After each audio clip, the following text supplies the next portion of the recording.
It's time for To the Max Sports, where we talk about sports. They're just two guys, Max and Drew, in a bar talking all things sports. Well, without the bar. And the beer. Wait, why aren't we in the bar? Hello, and welcome to the Max Sports. You all know what time it is. It's time for To the Max Sports. We are just a cannonball shot away from the Alamo, coming to you live from the Flying Whipper Production Studios in downtown San Antonio, Texas. Brother Bob, how you doing? I'm doing pretty good. How you doing? I'm doing pretty good. Well, we got some sporting events that are going on. We're going to talk a little NBA, some interesting comings and goings in the playoffs. We're going to talk the Spurs draft where they hit jackpot gold again, getting a 4 and an 8. So we got some interesting trade proposals we'll run by you before the end of the show. I looked at that, hearing all the analysts looking at the draft lottery. I'm thinking Atlanta gets the first overall pick for like the first time in like forever. And it's a draft where you kind of really don't need the first overall pick. I mean, it's kind of a flat draft. I mean, there's diamonds to be found all over the place. There'll be someone that'll emerge from that draft class years later, and he'll be a superstar. We just don't know who it is. But we'll talk about that. We'll talk a little Pimlico. We got the Preakness this weekend. And stick around for our sports knowledge. If you can beat us, lack of knowledge. You can beat anybody. Lack of knowledge. We do trivia. Try to beat us. Stick around for the end of that. Bob, we got the Preakness. I did not have a Mystic Dan in the Kentucky Derby. You did not? I did not. He 18-1. He is running in the Preakness. One of the things that's always kind of, always kind of tickled me a little bit is these trainers or any kind of people that deal with animals and relegate them almost to a human-like status where the animal's talking to them and they're having a conversation. And it was kind of on the fence right after the Derby whether Mystic Dan would run in the Preakness. And in the words of the owner at the time, he said, Mystic Dan will let us know if he's ready to run. So I thought that's kind of interesting. Did the horse going to tell him, hey, bud, I'm ready. So I said, why don't we, and I know that you're a better interviewer than me. So right now, let's put a picture of Mystic Dan. No, let's no. Wait, I'm calling him right now. Hey, Mystic Dan, how you doing, man? Hey, how you doing? We're doing okay. Hey. And apparently you're getting other calls from other people. I'm busy. You're busy. You're busy. You're getting ready for the Preakness. Hey. So. No, I need hay. You need hay. You need hay. No, I'm just teasing with you, man. You're just teasing. Doing? I'm doing good. So what was the thing that tipped you over? I mean, you win the Kentucky Derby in one of the most exciting finishes ever. It was closer than I liked. And you have a decision to make. So what tipped it over? Why are you running the Preakness? Well, my owner, he came up to me and he asked me, he said, Mystic, how you feeling? And I said, bro, I'm feeling good. And I know I got a little bit of a Cajun accent, but I am a Kentucky bred. Like every other horse. But I told him, I said, I'm feeling good. And, he likes to talk to me. And I like to talk back. Okay. So unlike what Drew said earlier, horses do communicate. Animals do communicate to their owners. But I just decided after that race that I'm a front runner and I'm a mutter. My mother was a mutter. My father was a mutter. And I just hope it rains again. We get a little mud out there on that track. So you think, I mean, if you're able to secure another win, hey, the Belmont's shorter this year. Well, now, let's not get ahead of ourselves. We still got a Preakness. Okay. And we got some competition. I know the Muth is out, but that Barefoot, Boy, I'll tell you, I don't know if I could have beat his horses in the Derby, but he's banned because he's a cheater. He's only banned at Churchill Downs. He's a cheater. If you ain't cheating, you ain't trying hard enough. Well, that's true too. And are you going to get some crab cakes there in Baltimore? Well, don't tell anybody, but I think they're going to give me some extra Lasix because fix your eyes?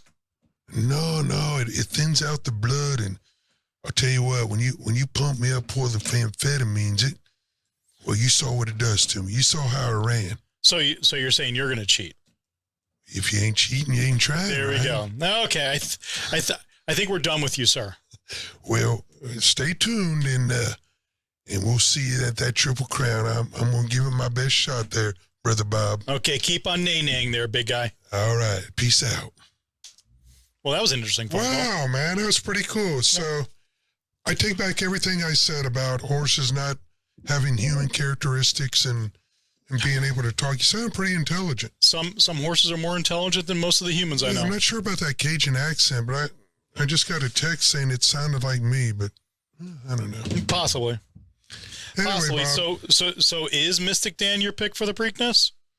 No, I really don't give a rat's ass. I do like that other Baffert horse. I can't remember his name. Imagination, I believe. Yeah, I'm going to go with Baffert. And I kind of listened a little bit more to the whole Baffert banning at Churchill Downs, and I think there is a vendetta there, Churchill Downs against Baffert. But I mean, you look at the stock price of Churchill Downs, and over the last 10 years with that CEO, that property is like orders of magnitude more. For sure. So that's a good thing. So it's a small field, only 8 horses. So that doesn't. Was it down to 8? I thought it was 10. Well, no. The Muth bowed out. He has a temperature, so he was a late scratch. But he had a temperature of 103.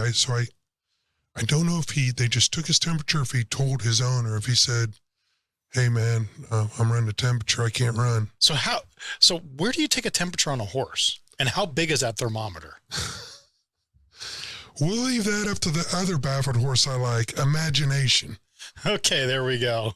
Bob, what do you think about the NBA? Is it piqued your interest at all? It's getting down to the point where I think it's interesting. The conference semifinals have been actually really, really good. I mean, the Celtics finally got out of their own way and took down their series. All the other series, I mean, we're at 3-2, and the Nuggets and the Timberwolves, that was a big slugfest. The Nuggets have. I mean, the Timberwolves started out, and that looked like a series that they were just going to run away with it, and it's like well as the Denver series. They had that sluggish start. Well, I mean the Nuggets I think the Nuggets in that break between Game 2 and Game 3 just said, we're champions for a reason, and let's just stop putzing around with this. Mavericks look like they may be able to take down the Thunder, which I'm really surprised in that one. That one probably surprises me the most because I thought once you take Doncic out of the equation, if you can shut him down, which obviously is easier said than done, that would be a relatively easier series of the 3, but they're currently going on. But man, hey, did you hear about that bettor? Okay, he put $100 parlay. Okay. In Vegas. Did it about a year ago. He said, I'll take the Rangers to win the World Series, the Chiefs to win the Super Bowl, and Oklahoma City to win the NBA title. He ain't winning that parlay. If he wins with Oklahoma City, it would have paid $1.8 million. It won't. Well, the casino reached out to him at one point where they were up, I believe, KC was up 2-0 at one point. Yeah, something like that. Yeah, I mean, I know they were up. And the casino reached out to him and said, hey, you want to cash out? And he's like, how much? They're like, I think at the time it was like $250,000. Take it. Take it, dude. Well, here's where it goes. He said, nah, I'll chill. Dallas went up 2-1. It dropped down to $30,000. Dropped down to $30,000. He said, nah, I'll chill. He's an idiot. It went back up to $82,000. Take it. He said, I'll take it. Take it. So he forsaked the chance to win 1.8, But he's guaranteed $82,000, I mean, which isn't bad on a $100 bet. No, I mean, take it because one, OKC ain't gonna. It does look like now OKC's not gonna get past Dallas, and even if they gotten past Dallas, they're gonna have to get past either Minnesota. I mean, go back a few days, Minnesota or Denver. Those are two tough teams. Minnesota, I think, may have the recipe and the playbook for what I think the Spurs need to do going forward with their player personnel. And that's even just on the west side. Then you got the east side. Okay, you know, whatever's happening elsewhere, the Celtics are taking the West, because if the Knicks get past the Pacers, that's like a mash unit. That's post-op at a mash unit for the Knicks. And if the Pacers, I don't think it's going to be the Celtics, whoever comes out of West. If it was OKC, and OKC is going to lose to the Celtics. The only thing that's keeping the Celtics from winning this championship is the Celtics. And they're very capable of. Oh yeah, they generally in front of themselves. They generally have a very, very good track record of shitting on themselves. I will say the Pacer Knicks series have been entertaining to watch. Brunson's just been amazing to watch. What's been amazing to me in that series is have Carlisle from the Pacers moan and cry about the officiating games 1 and 2. And the Knicks start, moaning and crying about the officiating games in 3 and 4, which means to me officiating is equal, and y'all just need to shut up. Yeah, shut up. The OKC game series, that's been entertaining. Yeah, I like watching those young guns for OKC, and maybe that's their problem. That youth and inexperience is just getting in their way. But the guy, he forsake $1.8 million, but he did get $82,000. So good for him, right? Yep, absolutely, man. So the Spurs hit lottery gold again. Of course, they're loaded with draft picks. I think a year ago I went over their stockpile of drafts that they have over the next 5 to 6 years. Well, it couldn't have fallen out really any better considering where they're at. I mean, they could have gotten 1, 2, or 3, but getting 4 and then having Toronto drop out of the top 6 and they pick up their 8th. I think this is a very, very good draft for them to be where they are, since the draft is so flat and there are a lot of picks out there. I think if they had a top 3, maybe it's a little different, but I think there's a little bit more wiggle room. I don't personally agree with Dillingham in the 4th pick, which is kind of what the mocks are showing. I think he's too small. They say the topic, that kid's pretty good. Yeah, I mean, he's a Serbian guard, but again, he's coming off a knee injury. There's a lot of great unknowns out there. Obviously, unless you got another thought, I'm kind of maybe going in a different direction. I just want us to be tall and long. I mean, I said it earlier. I want us to replicate what the Timberwolves are doing. I want lanky, long defenders. That's what I want, because I think they can stifle. They need to run. We need to go up tempo, and I think we need to spend some of our draft capital, bring in some free agents, some possible trades, because I think Wemby is ready to win next year. I don't think we're a championship team next year. I think we are very realistically a play-in, if not a higher seed. No, and I would. But the year after, here's my idea, which you do not like. You do not like. Hold that thought. You already know what I'm going to say. Hold the thought. Let me ask you this. You're the GM for the Spurs. What is your most pressing need? Point guard. Point guard. Riddle me this. No. Just a thought. Give up your 4th, give up your 8th, give them to Atlanta, throw in maybe a Devontae Graham, which you don't need, throw in Keldon Johnson for Trae Young. I don't think Trae Young's a bad idea. I don't know if I'm going to give away that much, but I don't think Trae Young's a bad idea. Essentially, it's a number 1. He would be a number 1 pick. I don't think you're giving up that much in this year's draft. Yeah, Johnson's a throwaway, and Devontae Graham's a throwaway. I think you're probably more right than wrong. There's another name I want to throw out at you. What about John Morant? I know you don't think he's a culture fit, but I think he can be a culture fit. The problem I have with him is, one, I mean, he's coming off injury. Two, there's a trust factor, and it's just not the Spurs way. We've gone down the road with rogue point guards, a la Rod Strickland, for all you OGs out there. Okay.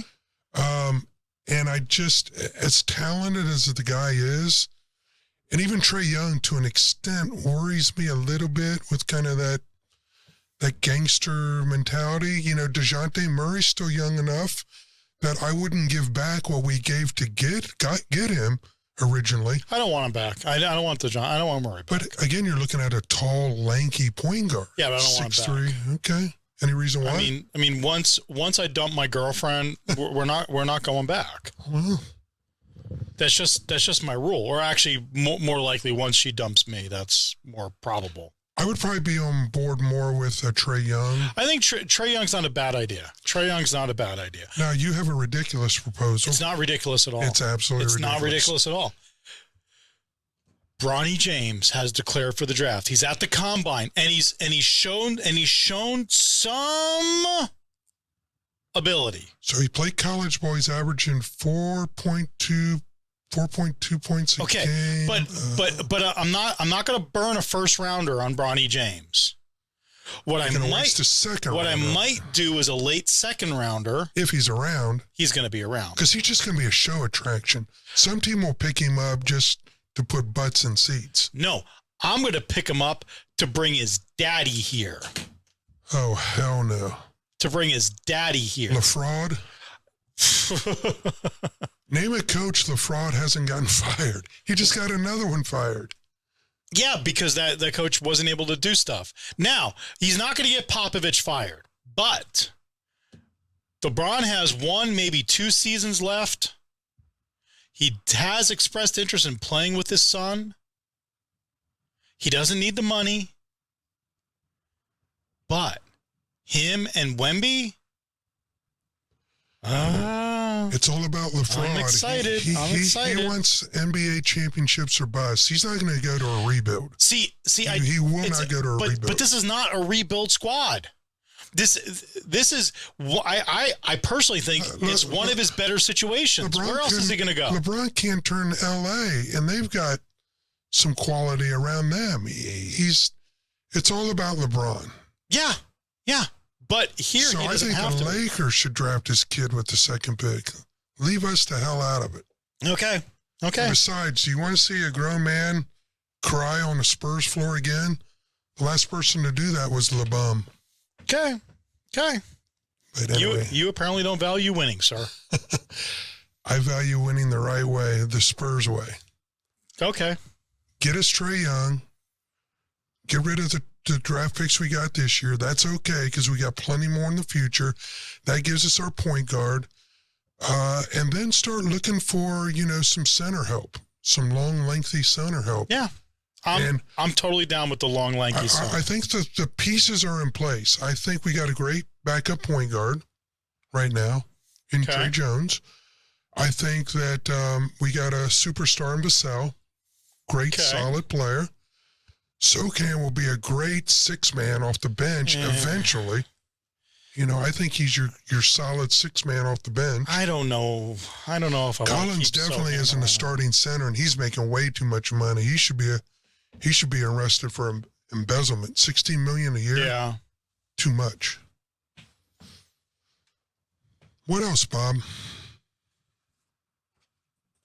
I don't know. I mean, on the NBA, I'm pretty much tapped out. We have baseball slowly getting into the swing. Shohei's continuing to hit dingers. So that's nice. NFL schedule released yesterday. I saw that. I think your Jets are going to be getting a lot of prime time and Aaron Rodgers? Not my Jets. The Jets are going to start the season off 0-1 going east to west, picking up my 49ers. This is a year where I'll finally agree with you. The AFC North is by far, right now, the toughest division in football. Have you seen the Pittsburgh Steelers schedule? I imagine it's pretty brutal. I think they start off with KC right out of the chute, don't they? No, it is not pretty brutal. The last weeks of this season are crazy. So let me start. Okay, let me start on November 17th. These are the Steelers' last 8 games. Home against the Ravens. On the road against the Browns. On the road against the Bengals. Home against the Browns. On the road at the Eagles. On the road at the Ravens. Home against the Chiefs. And then home against the Bengals. They play all 6 of their divisional games in the last 8 weeks. Somebody doesn't like the Pittsburgh Steelers. Well, maybe maybe Tomlin's exit strategy is maybe he's thumbs up. Because I think if it's a blow up year, Tomlin will probably bail, and then that's when Jerry Johnson needs to swallow his pride, say goodbye to McCarthy, and bring in Tomlin. If the Russell Wilson Justin Fields experiment blows up this year, and Tomlin does something he hasn't done in the past 22 years and not have a winning record, he'll probably bail out. You know who got a gift from the NFL? The Cowboys. Home. Their last 9 games, they have 6 of them are at home. And the ones that are on the road, the Commanders, who are in a rebuilding, the Panthers, who have, is Bryce Young still under center? The only tough game they have on the road is the Eagles in the next to last week. And speaking about bringing back your girlfriend, bringing back Zeke, that's your big off-season acquisition? No, the guy that averages about 3 yards a carry? If you're a Cowboy fan, thank you for the, you say thank you for the gift, but guys, you ain't winning the division. The good news is they're in the weak division. Nobody repeats. The bad news is they're the Cowboys. Nobody repeats the NFC East. No, not at all. So, Bob, you want to do a little sports trivia? We can do some sports trivia. All right, folks, for you, those of you that stuck around or playing at home, we ask each other a sports trivia question. It is do or die, winner take all. No second place. This is old school here. Bob, since we were talking, what were we talking? We're talking basketball and football. We didn't talk any golf. Oh, the PGA Championship this week. Yeah, they said Tigers got issues. Well, yeah, I mean, if Tiger makes the cut, that's a win. But he's not. I mean, he's going to compete, but there's no way he's winning. More interesting is Rory McIlroy, who's been on a little bit of a heater. Yeah, it's kind of announces his divorce and goes on a heater. See what that does to you? Getting a divorce. Yeah, no more distractions. Do you know what the leading cause of divorce is? Going on a heater? Marriage. Yep, there you go. Why get married? Find someone you hate and buy them a house. Do you know half of all divorces involve women? I know, it's crazy. It's a crazy statistic. Okay. You know why marriage is like a tornado? Why? Well, in the beginning, there's a lot of sucking and blowing, and then you lose the house. There you go. Do you know why divorce is like algebra? Don't know. I look at X and try to figure out why. All right. If we've got any viewers left, sports trivia. Okay. All right, I'm going to do baseball. Hank goes up to the plate with a 42-inch bat, Bob. 42-inch bat. Is he allowed to use it? A 42-inch bat. Is he allowed to use it? No. I don't even know the rules on bats, but I'm going to say yes. Yes or no? Yes. I'm going to say no. No or yes? No, I'm going to say yes. All right, what's your final answer? My answer is yes. Yes, but 42 inches is the maximum length he may use. Sorry. Freudian slip. Okay, there we go. Okay. What is the penalty for running into the kicker during a field goal attempt if the attempt is unsuccessful? I believe it's 10 yards, automatic first down. You are wrong. It is 5 yards and not an automatic first down. However, the one thing this rule doesn't, or the question doesn't ask, is there is a caveat to that, that there is an inadvertent running into a kicker, which I think is what the question is asking. Yeah. But there is a more egregious roughing the kicker. Roughing the kicker. Roughing the kicker is 15 in an automatic first. Okay, and that's where my mind was. Do you know why I know this rule? Because it happened to you. Because it happened to my 49ers. Your 49ers. They hit my kicker so bad in the Super Bowl, he wasn't able to kick off in the second half. The Ravens. It was the Ravens that did that to me. You know what I think of your 49ers? That we're going to win the Super Bowl? Your draft picks suck this year. No, I don't know. I think Pearsall is going to be good. We'll see what happens. Guys, till next week, me and Bob are going to go watch a minor league baseball game, the Missions, tonight. Sounds good. Cheers on. Till next week. OH. Peace out. Ayo.